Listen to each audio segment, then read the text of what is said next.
Hello friends, welcome to my YouTube channel. तो आज की इस वीडियो में हम लोग डिस्कस करेंगे जूनियर एडेड सुपर टेट के सिलेबस के अकॉर्डिंग कुछ क्वेश्चंस को, जो क्वेश्चन ज्योग्राफी से लिए गए हैं। तो चलिए स्टार्ट करते हैं वीडियो को और देखते हैं क्वेश्चन नंबर 1। क्वेश्चन है, वह विज्ञान जो पृथ्वी तथा उसके क्षेत्रों, गुणधर्म, वासियों और स्वरूप का अध्ययन करता है कहलाता है। तो ये एक तरह से एक डेफिनेशन है जो कि पूछा है इस क्वेश्चन में।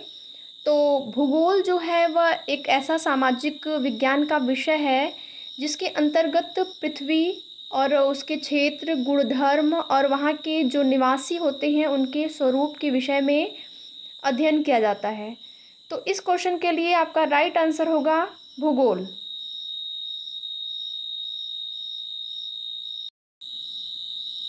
नेक्स्ट क्वेश्चन है, ऋतुएं निम्नलिखित कारणों में से किस कारण से होती हैं।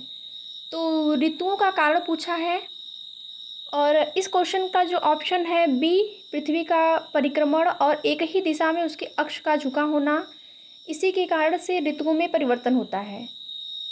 और जो दिन और रात की घटनाएं होती हैं उसका कारण होता है पृथ्वी की घूर्णन गति, या फिर जिसको परिभ्रमण गति कहते हैं, या उसको दैनिक गति भी कहते हैं। तो परिभ्रमण जो काल होता है उसका समय होता है 24 घंटे, और जिसके कारण दिन और रात की घटनाएं होती हैं। और जो ऋतु परिवर्तन होता है उसका कारण होता है पृथ्वी का परिक्रमण, और परिक्रमण में समय लगता है 365 दिन और 6 घंटे का। तो इस क्वेश्चन के लिए आपका राइट आंसर होगा ऑप्शन नंबर बी, पृथ्वी का परिक्रमण और एक ही दिशा में उसके अक्ष का झुका होना, इसी के। नेक्स्ट क्वेश्चन है, समय क्षेत्र पर दिए गए ए, बी और सी कथनों पर विचार कीजिए और सही उत्तर का चयन कीजिए।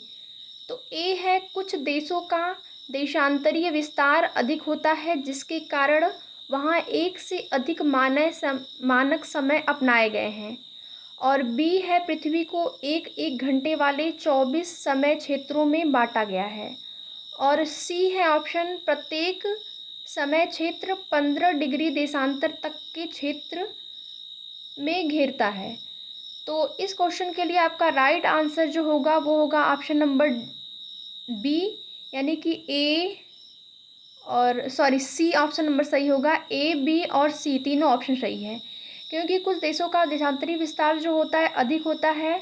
और जैसे कि रूस में 11 टाइम जोन है, और वहीं पर अमेरिका में 9 टाइम जोन, ऑस्ट्रेलिया में 8 टाइम जोन। तो देशांतरी विस्तार कुछ देशों का अधिक होता है। और वहीं पर पृथ्वी को एक एक घंटे वाले 24 समय क्षेत्रों में बांटा गया है, ये भी ऑप्शन आपका राइट आंसर है। क्योंकि जो अलग अलग देश होते हैं उनकी समय पद्धतियों में जो संबंध होता है, उनके संबंध को दर्शाने के लिए मानक समय पद्धति का आरंभ किया गया था। और उसके साथ साथ ऑप्शन नंबर सी जो है, प्रत्येक समय क्षेत्र 15 डिग्री देशांतर के क्षेत्र में को घेरता है, ये भी ऑप्शन सही होगा। और 1 डिग्री में 4 मिनट होता है, उसी तरीके से 15 डिग्री में 15 गुणे 4 यानी कि 60 मिनट होगा, यानी कि 24 घंटे, यानी कि एक दिन। तो ऑप्शन नंबर ए और बी और सी तीनों सही है।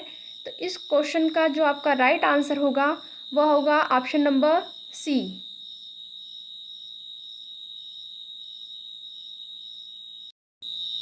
नेक्स्ट क्वेश्चन है, दो कथन दिए हैं उसके बारे में पूछा है। कथन ए है, पृथ्वी से हमें चंद्रमा का केवल एक ही भाग दिखाई पड़ता है।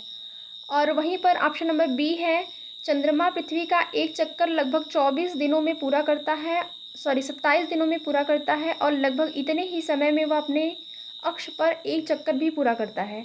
तो पूछा है कि विकल्प ए और बी में कौन सा विकल्प जो है वो सही है। तो विकल्प दोनों ही सही है, पृथ्वी से हमें चंद्रमा का केवल एक भाग दिखाई पड़ता है, ये ऑप्शन भी आपका राइट आंसर है। और वहीं पर चंद्रमा का जो परिभ्रमण और परिक्रमण काल होता है वो भी बराबर ही होता है, 27 दिन में परिक्रमण और परिभ्रमण दोनों पूरा होता है। तो ऑप्शन जो कथन ए है और कथन बी है दोनों सही है। तो इस क्वेश्चन का जो राइट आंसर होगा वह होगा ऑप्शन नंबर डी, ए और बी दोनों सही है, और उसके साथ ही साथ बी जो है वह सही व्याख्या करता है ए का। तो ऑप्शन नंबर डी जो है इस क्वेश्चन का राइट आंसर होगा। नेक्स्ट क्वेश्चन है, वे दो ग्रह जिनके उपग्रह नहीं हैं। तो कौन सी वे दो ग्रह हैं जिनके उपग्रह नहीं हैं? बुध और शुक्र। बुध और शुक्र दो ऐसे ग्रह हैं जिनके कोई उपग्रह नहीं है। और जो बुध है वह सौर मंडल का सबसे छोटा ग्रह है और सूर्य के सबसे निकट स्थित है बुध। और शुक्र जो है वह दूसरा सबसे निकटतम ग्रह है। पहले बुध है, उसके बाद शुक्र है। और इसके साथ ही साथ आप ये भी जान लीजिए कि शुक्र जो है वह पृथ्वी का सबसे निकटतम और सबसे चमकीला और उसके साथ ही साथ सबसे गर्म ग्रह है शुक्र। और शुक्र को सांझ का तारा, भोर का तारा और इसके साथ ही साथ पृथ्वी की भगिनी भी कहते हैं, यानी कि पृथ्वी की बहन भी कहते हैं। तो इस क्वेश्चन का राइट आंसर होगा ऑप्शन नंबर बी, बुध और शुक्र। बुध और शुक्र के कोई भी उपग्रह नहीं है। नेक्स्ट क्वेश्चन है, पुच्छल तारे की पूंछ की दिशा सदैव होती है। तो पुच्छल तारे को धूमकेतु तारा भी कहते हैं और इसके पूंछ की दिशा जो होती है वह सदैव सूर्य के विपरीत दिशा में अर्थात सूर्य से दूर होती है। तो इस क्वेश्चन का राइट आंसर होगा ऑप्शन नंबर बी, सूर्य से दूर।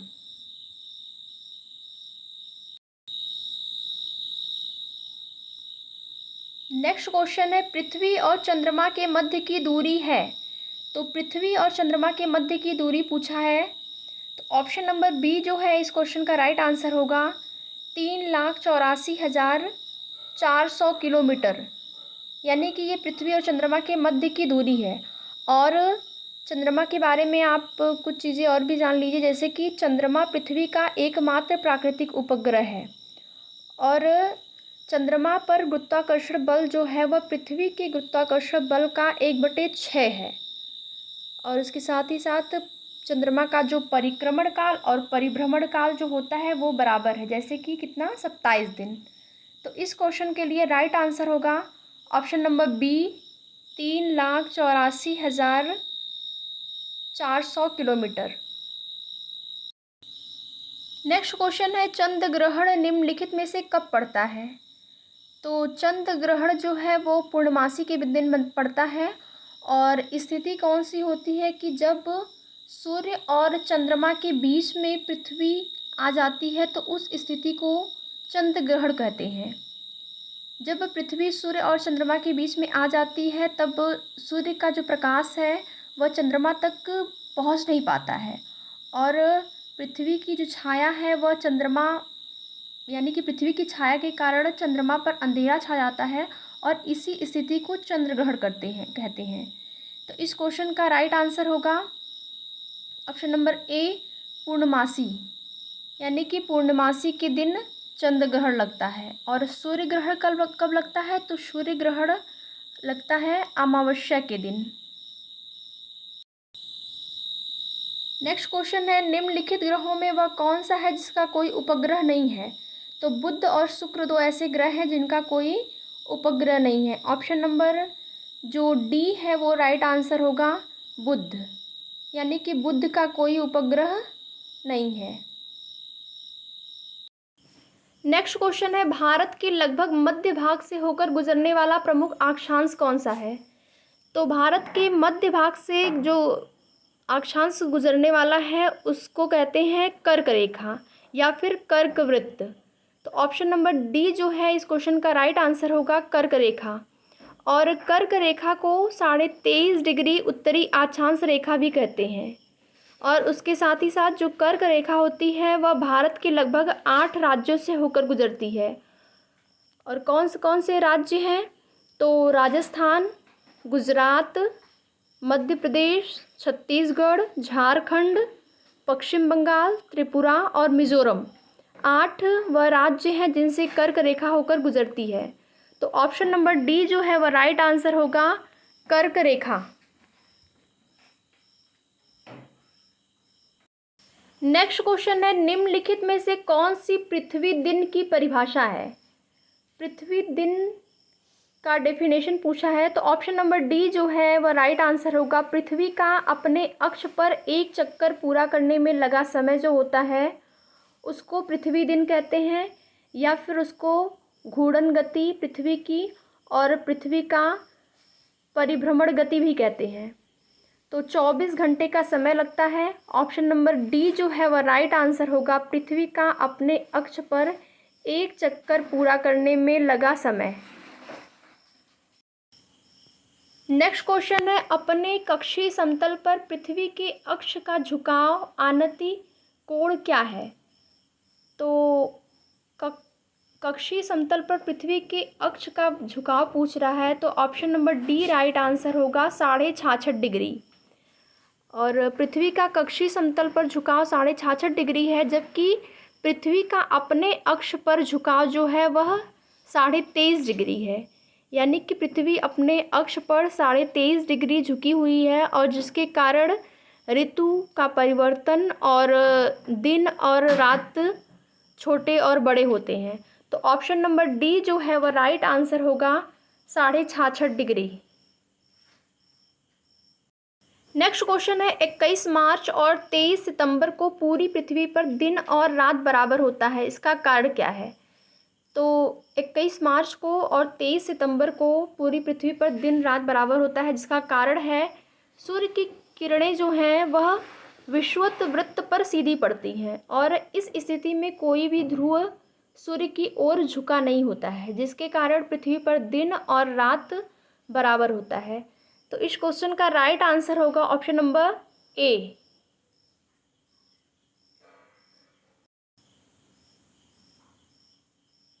नेक्स्ट क्वेश्चन है, पृथ्वी को भू आब के रूप में क्यों वर्णित किया जाता है?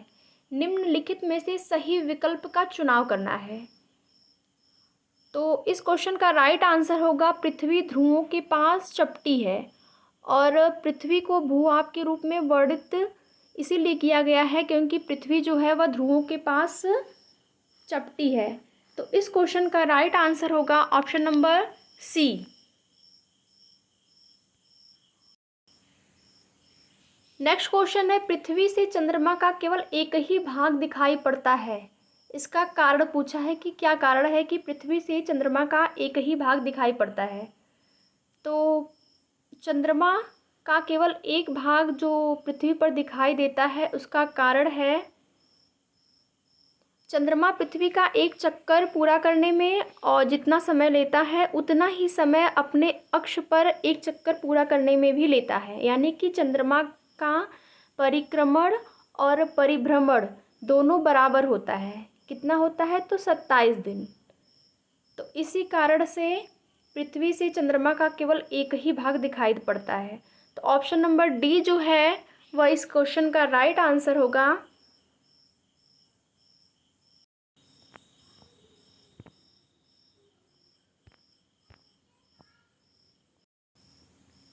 नेक्स्ट क्वेश्चन है, निम्नलिखित में से कहाँ सभी अक्षांशों पर दोपहर का सूर्य वर्ष में कम से कम एक बार सीधा ऊपर से चमकता है?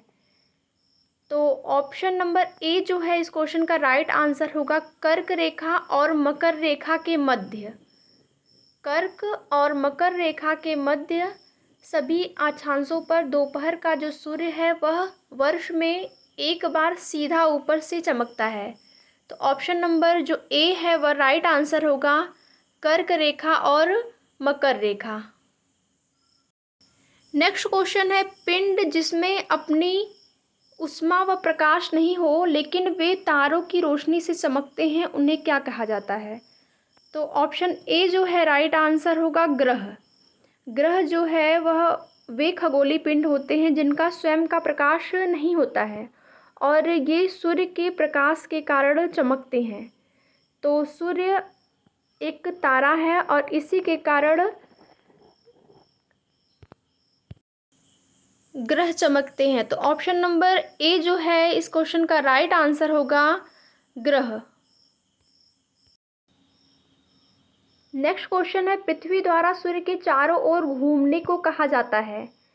तो पृथ्वी द्वारा सूर्य के चारों ओर घूमने को परिक्रमण काल कहते हैं और पृथ्वी का अपने कक्ष पर घूमने को परिभ्रमण काल कहते हैं। तो इस क्वेश्चन का जो राइट आंसर होगा वो होगा ऑप्शन नंबर डी, परिक्रमण। नेक्स्ट क्वेश्चन है, पृथ्वी एवं सूर्य के मध्य अधिकतम दूरी की स्थिति को किस नाम से जानते हैं? तो पृथ्वी और सूर्य के मध्य जो अधिकतम दूरी होती है उसको अपशौर कहते हैं, और यह स्थिति जो है वह 4 जुलाई को बनती है।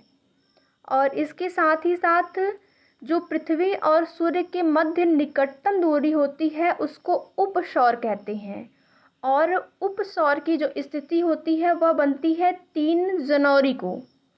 तो इस क्वेश्चन का जो राइट आंसर होगा वो होगा ऑप्शन नंबर बी, यानी कि अपसौर।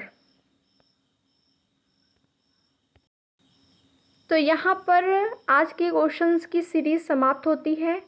अगर वीडियो पसंद आए तो लाइक, शेयर और चैनल को सब्सक्राइब करें। Thank you.